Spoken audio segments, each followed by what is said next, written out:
சமாராதனை வேளையில இந்த அன்னதான வேளையிலே இத்தனை பேர் ஜனங்கள் கூடும்போது இந்த நல்ல விஷயங்களை நம்ம பரப்பணும்ங்கிறதுனால தான். அப்ப இந்த ஆறாம் அறிவு என்பது எது அப்படின்னு சொல்லும்போது ரிஷிகள் சொல்லி இருக்கிறார்கள். ஸ்வஞானம், ஸ்வஞானம், பிராபக ஞானம், பிராப்ய ஞானம், முமுக்ஷுபிஹி, ஞானத்ரயம் உபாத்தேயம் ஏததன்யது நகிஞ்சன என்பது உபனிஷத் வாக்கு. என்ன?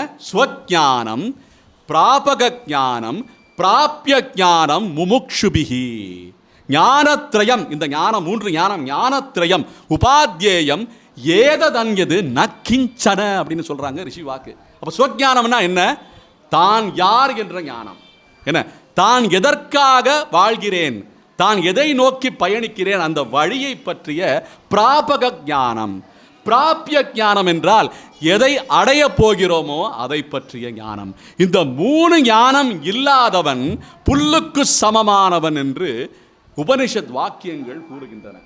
ஸ்வஞானம், பிராபக ஞானம், பிராப்ய ஞானம், முமுக்ஷுபிஹி, ஞானத்ரயம் உபாத்தியேயம் ஏததன்கது நகிஞ்சன அப்படின்னு சொல்றாங்க. அப்ப என்ன அர்த்தம்? நாம் யார் அப்படின்ற கேள்வி வரணும் முதல்ல. நாம் யார்? நான் யார்?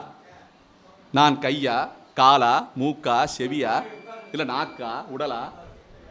அடியேன் யார்?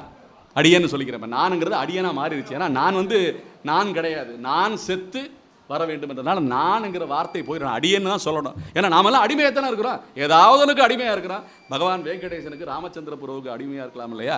அது உத்தமமான அடிமைத்தனம் இல்லை. அந்த அடிமைத்தனம் தான் வேணுங்கிறதுனா அடியேன்னு சொல்லிக்கிறோம். அப்போ நான் யார் என்ற கேள்வி வருது. இப்போ உங்கள்கிட்ட கேட்டால் என்ன சொல்லுவீங்க? நீங்கள் யார் சுவாமி? அடியேன்னு சொல்லிக்கிறீங்க, உத்தமமானது. என்ன? இதே நம்ம பேரை சொல்லிக்கிறோம். என் பேர் விஜய் பாபு அப்படின்னு பெருமையாக பேசிக்குவேன். என் பேர் கார்த்திக் பாபுன்னு ஒருத்தர் சொல்லுவார். என் பேர் ஜெகதீஸ்வரின்னு எங்கள் அம்மா சொல்லுவாங்க. அப்படி சொல்லும்போது அந்த பெயர் இன்றைக்கி மட்டும்தான் இருக்குது. இப்போ எங்கள் அப்பா ஒரு 20 வருஷத்துக்கு முன்னாடி இருந்தார். என்ன? இன்றைக்கி பரமத்து போயிட்டார்.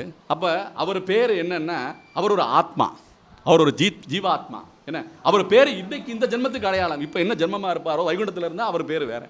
அப்படின்னு சொல்லும்போது ஆத்மா என்கிறது நிரந்தரமானது. இந்த ஜென்மத்தில் ஒரு பிறவி இந்த உடலை எடுத்திருக்கிறது இந்த ஆத்மா. என்ன? இந்த ஆத்மா இந்த உடல் பிறவியை எடுத்திருக்கிறது. மறு ஜென்மத்தில் மறுபிறவி எடுக்கும்.